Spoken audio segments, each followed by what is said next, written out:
ต่างๆได้ความรู้ทางวิทยาศาสตร์ก็บ่อาจสามารถที่เฮ็ดให้ผู้ใด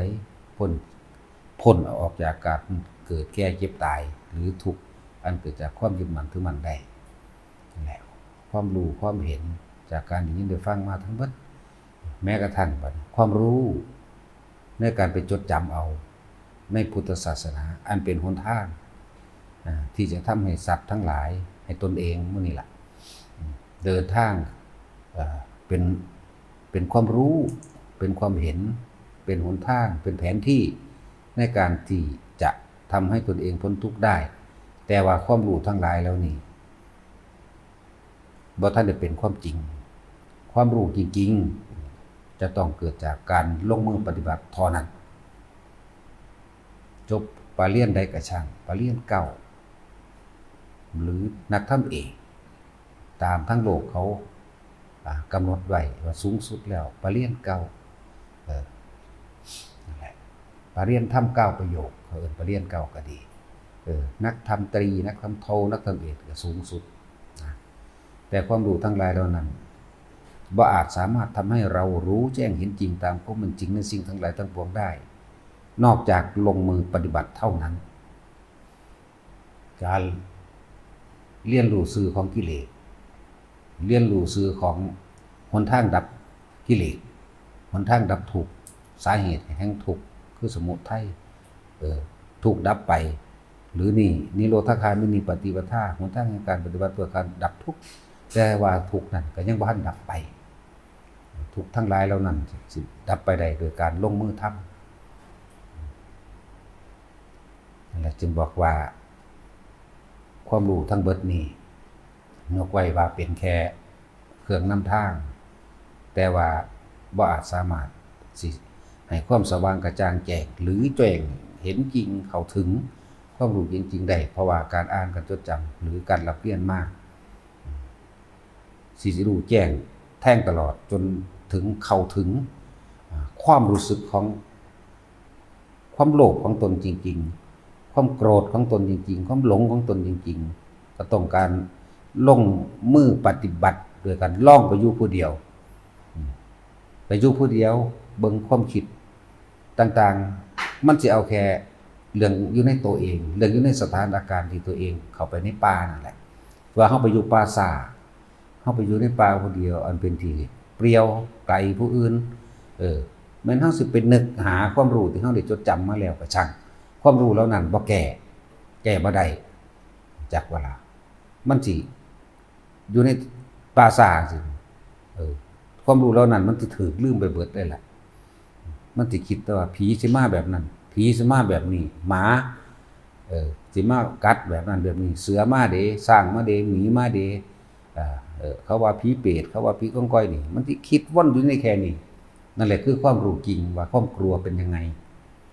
ความกลัวเป็นยังไงความกล้าเป็นยังไง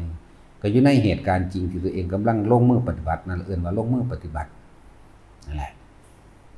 ทั้งสี่เข้าใจความจริงเลยบ่แม่นเอาความจำมาถกเถียงกันส่วนมากมาวิจัยวิจารณ์ถกเถียงแล้วก็สรุปลงโดยความคิดเห็นของตัวเองเป็นไงอันนั้นผิดอันนี้ถูกผิดถูกจากอย่างผิดถูกจากการได้ยินได้ฟังได้รู้ได้เห็นจดจำตอนนี้นึงเด้ที่ว่าเป็นยังคือว่าผิดถูกเพราะความพอใจกามหรือบ่นี่ตัวนี้แหละกามุปาทานแล้วก็อัตตวาทุปาทานนี่ความรู้สึกของตนเกิดขึ้นแล้วแต่ไม่รู้ตนนี่แหละจังว่าอุปทาน4อุปทาน4ที่บอกมาเรื่อยๆอยู่จังว่าถ้าเฮาหมู่พระภิกษุสงฆ์บวชเข้ามาแล้วปุ๊บเอาล่ะจบปทเก่าล่ะเอาล่ะจบนักธรรมเอกล่ะเอาล่ะได้ยินได้ฟังครูบาอาจารย์เทศนามามากล่ะบัดนี้สิออกปฏิบัติความรู้จริงสิพุทธขึ้นดอกกูสิย่างไปนี่เป็นตะเมื่อยบ่นอบ้านคนอยู่หันอยู่นี่ได้บ่นอบิณฑบาตไสนอสิอาบน้ำไสนอสิไปบินไปสิได้มีกาแฟบ่นอเท่าใดกิโลนอนี่ความจริงมันสิเกิดขึ้นอยู่ในปัจจุบันขณะที่สิไปมันสิคิดวาดวันคั่นข้ามละวงละแวงสารพัดอันนั้นแหละ นี่แหละคือความจริงที่มันสิเริ่มพุดออกมาแล้วพุดออกมาจากปัจจุบันในขณะที่เฮาสิไปนั่นแหละจึงบอกว่าคำว่าปฏิบัติมันเป็นแบบใดมันอยู่ต่อหน้าเฮานี่แหละในปัจจุบันเฮาเองนี่แหละเฮาสิไปนึกถึงแต่เก่าก่อนเฮาอาจจะนึกถึงพระมหากัสสปะเป็นผู้เลิศในทางทุดงควัตรเป็นผู้อยู่ป่าตลอดชีวิตเป็นผู้ฉันบิณฑบาตครั้งเดียวฉันอาสนะเดียวถือผ้า3 ผืนตลอดชีวิตอย่างเฮานั่นคือความรู้ที่เอามาคุยกันก็เกิดแรงบันดาลใจได้อยู่แต่ความจริงที่จะคอนสิไปนี่ติคือไก่แท้บ้านนั้น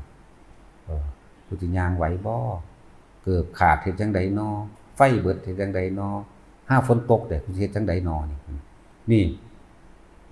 มันลุ่มเข้ามาล่ะนี่ตัวจริงของเจ้าของเองล่ะบัดนี้จังว่าถ้าเฮานำความรู้ทั้งหลายเหล่านั้นมาเป็นความรู้จำมาเป็นแรงดลบันดาลใจตัวเองเอาเพิ่นก็คนกูก็คนเพิ่นก็ตายไปแล้วแต่ว่าชื่อเสียงของเพิ่นในเรื่องขออัดขอทำต่างๆก็มีมากเพิ่นทั้งลำบากกว่าเฮาอีกความกินเป็นอยู่อดอยากกว่าเฮาอีกเฮาสิมาหวาดวันกันตัดสินใจว่าตายเป็นตายเป็นก็เป็นตายนี่คือความจริงที่เฮากำลังคิดกันหน้าอยู่นี่ว่านี่บอกสักกายทิฏฐินี่บอกการเข้าถึงความตายนี่บอกการทำความรู้แจ้งเห็นจริงตามความเป็นจริงโดยปัญญาโดยว่าเข้าถึงความจริงว่าทุกสิ่งทุกสัตว์ทุกอย่างเกิดมาแล้วต้องแตกดับทั้งนั้นต้องตายเท่านั้นไม่เป็นอย่างอื่นตัดสินใจหายสงสัยจึงเรียกว่าทำความเห็นตรงตามความเป็นจริงสัตว์ทั้งหลายที่เกิดมาแล้วแม้ตัวเฮาเองนี่ตัวเฮาเองขึ้นมาแล้วที่บ่เจ็บบ่ปวดบ่ป่วยบ่ทันได้มีเลยมีการหิวร้อนหนาวเจ็บปวดป่วยทั้งเบิดเลยสุดท้ายแล้วทุกคนที่เฮารู้เห็นมาก็ตายตัวเฮาเองก็ต้องตายยอมรับได้บัดยอมรับแบบบ่มีข้อสงสัยใดๆทั้งสิ้นยอมรับแล้วก็เหลือแต่ว่าบัดนี้ในขณะที่เดินทางไปเพื่อสิไปปฏิบัติเพื่อสิไปอยู่ในสถานที่ต่างๆเพื่อสิเข้าไปเบิ่งสังเกตจิตสังเกตใจตัวเองนั่นแหละนั่นจังว่าถ้าเฮาสุตตมยปัญญาการการเรียนการได้ยินได้ฟังกันมาเลยแล้วก็มีความญาณทัศนะหรือมีความเห็นแบบเป็นสัมมาทิฏฐิมีความเห็นตรงตามความจริงแล้วทุกชีวิตที่เกิดมาแล้วบ่ตายบ่มียอมรับมันนี่ก็เรียกว่าสัมมาทิฏฐิเรียกว่าเห็นตามความเป็นจริงเห็นเป็นตามความเป็นจริงวิปัสสนาพิจารณาหรือรู้แจ้งเห็นจริงตามความจริงโดยปัญญาเนี่ยก็คำว่าปัญญารอบรู้ในสิ่งทั้งหลายตามความเป็นจริงโดยบ่ผิดบ่เพี้ยนตามความเป็นจริงยกตัวอย่างว่าตามความเป็นจริงโดยว่าเกิดมาแล้วที่จะไม่แก่ไม่เก็บไม่ตายไม่มีสักคนนี่บ่มีข้อขัดแย้งโล่งใจเหลือแต่ตั้งแต่ตัวทั้งเฮ็ดจังได๋เฮาสิหลุดพ้นทางจิตมั่งคำว่าความเห็นตรงโดยปัญญานี่วิปัสสนานี่เห็นว่าปัญญาวิมุตติความหลุดพ้นทางคือมันเห็นตรงคือมันยอมรับเรียกว่าปัญญาวิมุตติบัดนี้เจโตวิมุตติเฮาสิหาเครื่องอยู่แบบใดหมายถึงว่าการพยายามควบคุมความคิดจนกว่าจะเห็นความคิดควบคุมความคิด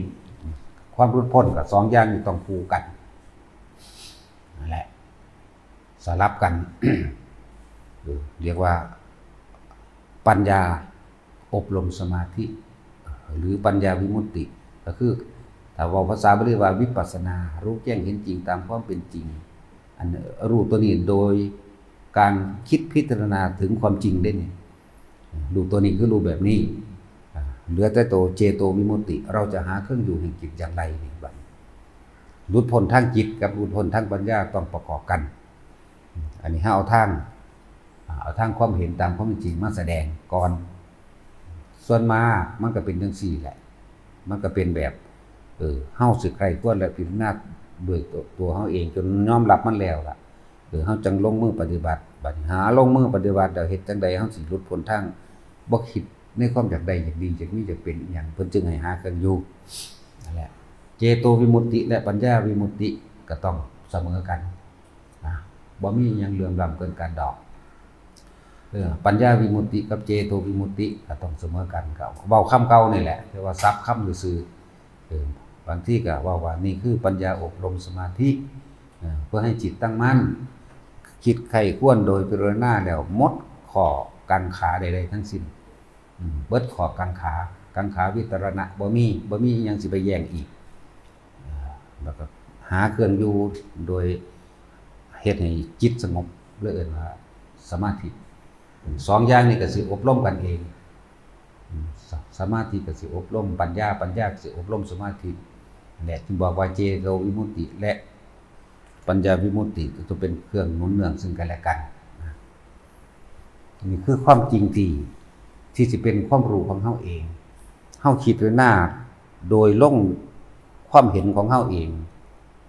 เห็นตามความเป็นจริงนั่นเองเห็นจังใดก็บ่มีข้อกังขาบ่กังขาวิตรณะต่อไป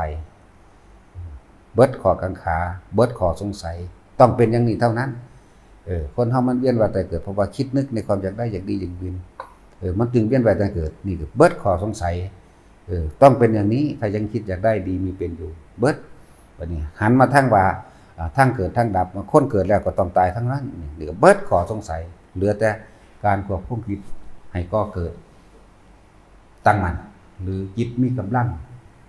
เกิดสมาธิเต็มภูมิก็ว่าสิเกิดยังก็ว่าไปนั่นแหละ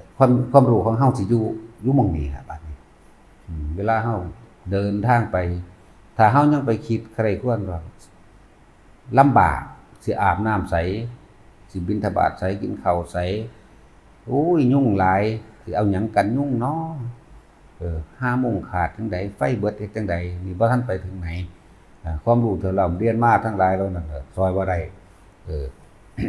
ถ้าเฮาเอาความรู้ทั้งหลายที่ร่ำเรียนมาได้ยินได้ฟังมารวมลงว่ามันจริงคือเพิ่นว่านั่นแหละตัวเฮาเองก็ต้องจริงตรงตายเพิ่นกับคนเฮากับคนเฮ็ดได้คือกันเสมอกันเกิดกำลังใจเหือมาไปบัดนี้ก็หาเครื่องอยู่ฝึกตนเรียกว่าให้ทุกคนเอาลมหายใจนี่แหละเป็นวิหารเป็นเครื่องอยู่วิหารก็แปลว่าเครื่องอยู่เป็นที่อยู่เป็นวิหารธรรมเป็นเรือนแห่งใจก็ว่าเพื่อให้เกิดจิตตั้งมั่นก็ว่าเพื่อให้เกิดความหลุดพ้นทั้งจิตก็ว่าอันเดียวกันเบิดในความหมายนี่เด้อถ้าจิตเฮาตั้งมั่นแม้เพียงแค่ปฐมฌานความสุขนั้นมันก็เกิดแล้วคือความสงบนั่นแหละมันเกิดแล้วแม้ที่2มันก็เคลื่อนไปอยู่เฉพาะปีติเป็นเอกคตานี่ปีติสุขเอกคตาก็อยู่แล้วเด้อจิตนั่นก็อยู่เป็นสุขเพิ่นเปรียบเทียบว่าเป็นสุขบ่แม่นสุขแบบโลกสุขปราศจากความคิดนึกในความอยากได้อยากดีอยากมีอยากเป็นสุขปราศจากความไม่มีอะไรเลยอะไรอยู่ไปจึงให้ทุกคนหาวิธีที่ว่าง่ายแล้วเฮ็ดได้ทุกคนได้มั่งไม่ได้มั่งก็ช่างมันให้รู้เพราะอะไรก็มันก็ไม่เที่ยงไม่จีรังไม่ยั่งยืนดอกความสงบแบบเจโตวิมุตติถ้าเฮาเข้าใจคำว่าเกิดดับบ่จำเป็นต้องคุมมันเลยเอ้าคิดไปแล้วเนาะแน่บ่ได้ทุกข์กับมันได้ที่มันคิดไปกลับมาลมใหม่กลับมาอยู่ในอุณหภูมิใหม่เขาเดียวเผลอไปอีกแล้วเนาะอ้าวไปแล้วเนาะนี่บ่ได้คุมบ่ได้บังคับนั่นแหละเข้าใจแล้วคำว่าแม้แต่ความคิดของเราเองก็บังคับไม่ได้มีความเกิดธรรมดาดับเป็นธรรมดาเกิดหมายถึงว่าคิดถึงคนนี้แล้วไม่ใช่ว่าแต่คิดถึงแต่บุคคลผู้เดียวแล้วคิดถึงคนอื่นอีกคนอื่นอีกคนอื่นอีกอื่นสัตว์สิ่งของและเรื่องราวต่างๆอื่นการที่ไม่เข้าไปบังคับให้ได้ดังใจเข้าใจบ่นี่ขาดจากความรู้สึกเข้าใจขาดจากความรู้สึกเป็นตัวเป็นตนประเด็นเรียกว่าอนัตตานี่ขาดออกจากความรู้สึกที่พอใจและไม่พอใจขาดออกจากความรู้สึกที่บ่มีครับเป็นความรู้สึกที่บ่มีความรู้สึกนี่แหละบอกว่าคำว่าอนัตตาจริงๆนะคือขาดออกจากความรู้สึกที่ยินดีพอใจแม้ความไม่พอใจ ก็ขาดไปด้วยกันแม้นบ่จะเอามันก็ได้เอาแม้นอยากเอาหรือว่าจะเอามันก็เป็นคู่ของกัน แต่ว่าถ้าขาดจากความรู้สึกว่าเป็นของเรานั่นของเรานี่ของเราความเห็นเราถูกการได้ยินได้ฟังของเราถูกอารมณ์ความพอใจของเราถูกนี่จังไม่ได้ขาดแต่ว่าถ้าขาดหมายถึงหมดความพอใจในสิ่งทั้งหลายทั้งปวงความไม่พอใจจะเกิดขึ้นมาจากที่ไหนกันเล่าหมดบัดอะไรจังว่าอบรมจิตดังที่เกินว่า ปัญญาอบรมสมาธิสมาธิกับอบรมปัญญาสองอย่างเฮาต้องตีคู่กันนั่นเองแต่ถ้าเฮามีความเห็นตามความเป็นจริงได้ทุกอย่างแล้วสัตว์โลกเกิดมาตายสัตว์โลกเป็นไปตามกรรมบ่มีผู้ใดเป็นผู้โดนบันดาลบ่มีใดๆทั้งสิ้นสุดท้ายแล้วคนเฮาสิมีมากมายเพียงใดก็ช่างแต่ก็ต้องตายโลกนี้เป็นของบ่จีรังยั่งยืนโลกนี้เป็นที่รองรับหมู่สรรพสัตว์อันมีแต่ความทุกข์เท่านั้นนี่ก็ว่าไปคิดไปในตัวเองนี่คือความรู้ของตนเองเห็นตามความจริงแล้วก็เหลือแต่แค่เครื่องอยู่เจริญฌานที่1ที่2ที่3ที่4นี่เด้ล่ะ1 2 3 4 4 3 2 1ไล่ไปไล่มากก็ไปมันจะเคลื่อนไป1ก็รู้มันจะเคลื่อนไป2ก็รู้3ก็รู้4ก็รู้แค่นั้นเองกลับไปกลับมาก็ไปอยู่แค่นี้เพราะเฮาลงใจกับคำว่าอนิจจังครับหน้าตาโดยภายนอกเหมือนกับแก้วมันแตกโดยภายนอกมันไปตกแตกเพี้ยก็เจ็บกว่าถิ่มเซยบ่มีความคิดว่านี่เป็นของกูก็แล้วแต่ว่าแต่โอ้ยเสียดายเด้ซื้อมาตั้งไกลราคาตั้งแพงแก้วยังดีนี่เป็นของกูแล้วเด้นี่ยังมีความรู้สึกที่พอใจอยู่ยังไม่ขาดจากคำว่าอัตตาตัวตนบ่ท่านเข้าถึงคำว่าอนัตตาของแท้บ่ท่านได้เข้าถึงขาดออกจากความรู้สึกที่ว่านั่นเป็นของเรานี่ขาดเลยบ่ได้เป็นไปทางที่เราคิดยังก็แล้วแต่นี่ขาดออกเบิดแล้วความรู้สึกภายในของเฮาสิเฉยสิยิ่งก็เฉยเข้าไปอีกนั่นแหละมันเฉยมันสิบ่มีความรู้สึกที่เสียดายมันก็เห็นตามความเป็นจริงอย่างสั้นที่คนก็ยังเกิดมาตายแก้วก็ต้องผลิตขึ้นมานี่ก็ต้องเกิดมาทำลายแตกเหมือนกันมันที่เข้าใจคุณน่ะสิ่งใดสิ่งหนึ่งมีความเกิดขึ้นเป็นธรรมดาสิ่งนั้นย่อมดับเป็นธรรมดาแล้วเหตุใดเล่าเราจะเข้าไปยึดมั่นถือมั่นเอาว่านั่นเป็นของเรานี่เป็นของเราบ่มีมันสิบ่มีเลยในความรู้สึกนี่แหละจึงบอกว่าแต่ละคนเอาความรู้สึกพอใจเนี่ยของตัวเองเป็นเครื่องวัดกิเลสในใจเจ้าของเนี่ยวัดตัวนี้ละเข้ามาวัดกิเลสวัดก็ดีบางคนเลี้ยงลูกว่าเป็นดังใจนั่นล่ะลูกเจ้าก็ได้ทุกข์น้ำลูกเจ้าเพราะเจ้าเป็นเจ้าของมันเข้าใจบ่ล่ะคนป่วยเจ้าโอดโอยโอดครวญโอ้ยยามใดสิเศร้าหรือเจ็บปวดแม่มึงแท้นั่นแหละมันกำลังเป็นของเจ้าเจ้ากำลังทุกข์กับมันเพราะเจ้าเป็นของเจ้าของมันแต่ว่ามันบ่เป็นไปดังใจเจ้าพวกเจ้าได้โอดครวญโอดโอยกับมันนั่นแหละทุกข์นี่คือความจริงที่เจ้าของรู้หรือตัวเองบ่นี่ป่วยก็รู้แต่บ่ได้สนใจนำเข้ามาบ่สะเทือนเข้ามาในความรู้สึกภายในเลยเด้พอมันขาดออกจากความยึดมั่นถือมั่นแล้วมันเนื่องกันอยู่มันถ้าสิเว้าแล้วถ้ามันแยกออกมาจริงๆแล้วมันก็แค่เห็นว่าร่างกายนี่ป่วยซื่อๆเด้มันก็ป่วยรอมันตายมันก็กินรอมันตายแม่นบ่ป่วยมันก็แค่รอมันตายมันสิแยกออกจากความรู้สึกอันนี้สิบ่มีความรู้สึกนั่นแหละมันแยกออกจากความเห็นว่านั่นเป็นของเราล่ะบ่มีผู้มีเมียเห็นก็เป็นธรรมดาบ่ได้เป็นเมียกูล่ะเข้าใจบ่ล่ะบ่เป็นของเจ้าของล่ะทุกข์มันสิเกิดมาจากไสมันเห็นตามความเป็นจริงผู้มีผัวก็เหมือนกันถ้าเห็นก็ธรรมดานะผู้มีลูกก็เห็นธรรมดามันก็เกิดมาพากมาตายซื่อๆมันบ่เป็นของเฮาแล้วเฮาสิเอาหยังมาทุกข์เด้อนี่เอาอีหยังมาเป็นสาเหตุที่จะไปเกิดใหม่บ่มีนั่นคำว่าอนัตตาแท้ๆคือขาดออกจากความรู้สึกที่พอใจหมดคำว่าบ่พอใจบ่ต้องว่าก็ได้มันขาดเพราะว่าความไม่พอใจนี่มาจากความพอใจนั่นแล้วว่าให้นี่คือคว ความรู้จริงๆที่พวกเขาจะต้องหันเข้ามาเบิ่งกายเบิ่งใจตัวเองเท่านั้นแหละแต่ป่วยจังซี่ลำพึงลำพันโศกเศร้าคิดถึงผู้นั้นให้มาซอยผู้นี้มาซอยจากเศร้าบ่เศร้าก็สร้างให้รู้แค่ป่วยนึงเด้ล่ะมันบ่เป็นของเจ้าของต้องเข้าใจตัวนี้บ่เป็นไปตามที่เฮาพอใจอยากให้มันเป็นนี่แหละจึงบอกว่าสร้างกำลังจิตมันเข้มแข็งสร้างด้วยการทำสมาธิสร้างด้วยการทรงฌานเจริญฌานด้วยอานาปานสติให้รู้นี่1ที่2ที่3ที่4กลับไปกลับมากลับมากลับไปทำอยู่เท่านี้จนตายมันบ่มาเกิดกันแล้วกันนะแต่เฮาอยู่แต่ในความรู้สึกตัวของเฮาเองส่วนมากมันไปอยู่กับความรู้สึกกับผู้อื่นพอใจกับผู้อื่นไม่พอใจกับผู้อื่นถ้ามีความพอใจอยู่ความไม่พอใจแม้นไม่อยากได้มามันก็ต้องได้มาเลยจังว่าฝึกสมาธิทำให้จิตตั้งมั่นทางฐานมันขึ้นมาฐานที่ตั้งแห่งจิตฐานที่ตั้งแห่งความรู้สึกตัวก็ว่าที่ว่าวิธีเริ่มต้นของเฮาก็ว่าเอานิ่มๆนุ่งๆอยู่ระหว่างกลางหน้าผากเนี่ยเป็นวิธีเริ่มต้นนอกนั้นก็ใส่วิธีรู้สึกตัวบางใดรู้สึกตัวนิ่มๆนุ่งอยู่กลางหัวอยู่กลางหน้าผากมั่งนิ่มนุ่งเข้าไปเย็นลึกเข้าไปบางทีมันก็เคลื่อนบนหัวก็รู้สึกตัวอยู่บนหัวบางทีมันก็เคลื่อนลงมาในระหว่างท่ามกลางอกก็รู้สึกตัวอยู่ระหว่างท่ามกลางเฮ็ดอยู่แค่นี้นี่เป็นความรู้ของเราบัดนี้มันก็ตัดขาดออกของมันเองจากสิ่งที่เคยผูกพัน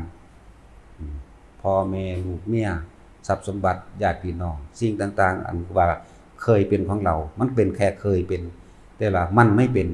เฮาบ่ได้บังคับเฮาบ่ได้อยากให้มันเป็นคำว่าอนัตตาแท้ๆม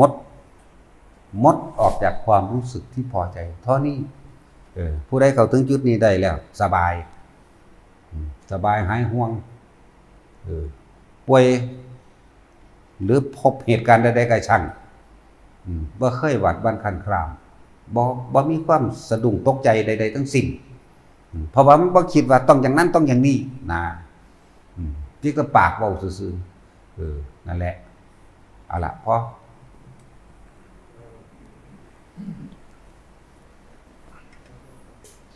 เคยสอบท่านพระอยู่1,330 บาทครับ